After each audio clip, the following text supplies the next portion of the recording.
अस्सलाम वालेकुम नाज़रीन, प्रोग्राम साइंस की बातें में खुशामदीद।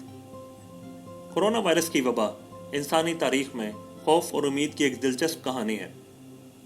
जब ये वायरस फैलना शुरू हुआ तो हमें नहीं पता था कि ये क्या है और कहाँ से आया है, लेकिन कुछ ही अरसे में साइंसदानों और डॉक्टर्स ने मिलकर इस पर तहकीक की और ये जान लिया कि वायरस किस तरह इंसानी जिस्म पर हमला करता है और किस तरह एक इंसान से दूसरे इंसान में फैलता है।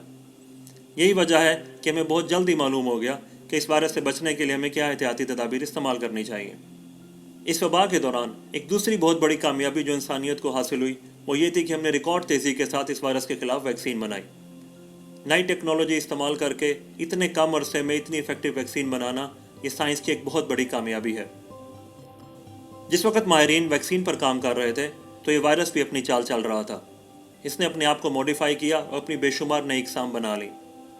इन इकसाम में से सबसे ज़्यादा अहम स्पेन, यूके, ब्राज़ील और साउथ अफ्रीका में पाई गई हैं। इस वक्त खदशा ये है कि ये इकसाम वैक्सीन के ख़िलाफ़ अपने अंदर मुज़ाहमत पैदा कर चुकी हैं।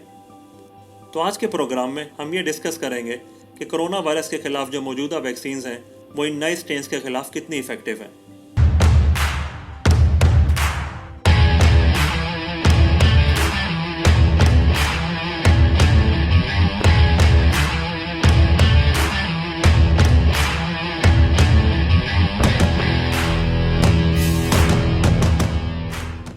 इस वक्त कोरोना वायरस के दो वेरिएंट ज़्यादा अहम हैं। उनमें से एक यूके वेरिएंट है और दूसरा साउथ अफ्रीकन वेरिएंट।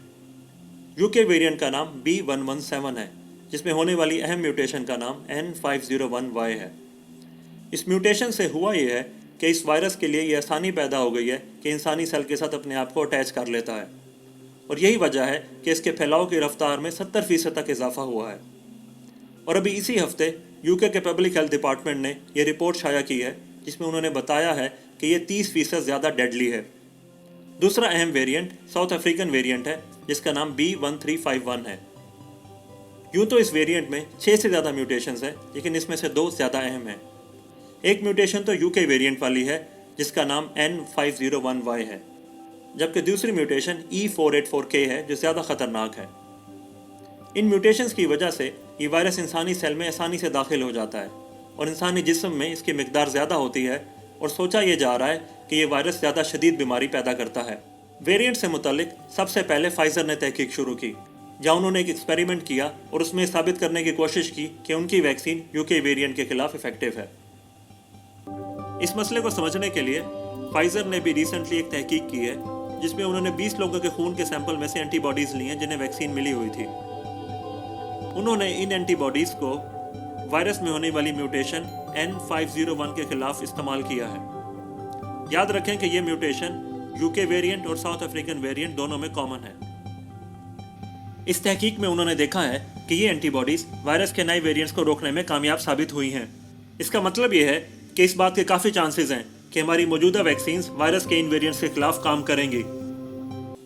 उसके बाद मॉडर्ना ने यह दावा किया कि उसकी वैक्सीन दोनों स्ट्रेन्स के खिलाफ इफेक्टिव है, लेकिन अगर आप उस पेपर को गौर से पढ़ें तो आपको पता चलेगा कि मॉडर्ना वैक्सीन से पैदा होने वाली एंटीबॉडीज़ ने यूके स्ट्रेन को तो रोक लिया था, लेकिन साउथ अफ्रीकन स्ट्रेन के खिलाफ उसकी एफिकेसी में 6 गुना तक कमी आई।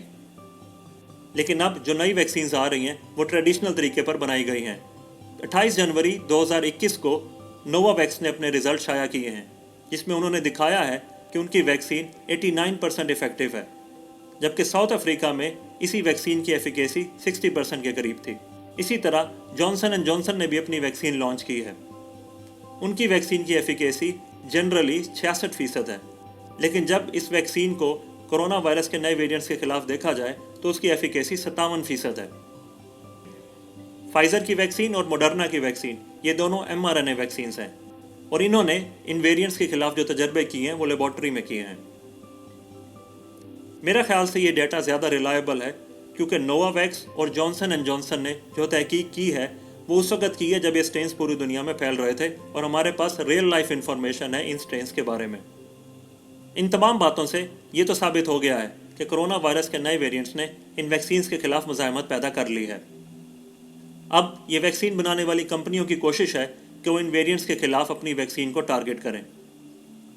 फाइज़र ने पिछले हफ्ते अनाउंस किया है कि वो इन वेरिएंट्स के खिलाफ एक नई वैक्सीन पर काम कर रही है जो 6 हफ्ते के अंदर अंदर तैयार हो जाएगी। इसी तरह मॉडर्ना ने भी कहा है कि वो इन वेरिएंट्स के खिलाफ तीसरी डोज देने का प्लान बना रही है ताकि इससे इम्यून सिस्टम को और ज़्यादा बूस्ट मिले। अब देखना यह है कि हमारी ये स्ट्रेटजी इन वेरिएंट्स के खिलाफ कितनी कामयाब रहेगी। हम आपको इन तमाम मालूमात के बारे में अपडेट देते रहेंगे। अपना ख्याल रखें। अल्लाह हाफिज़।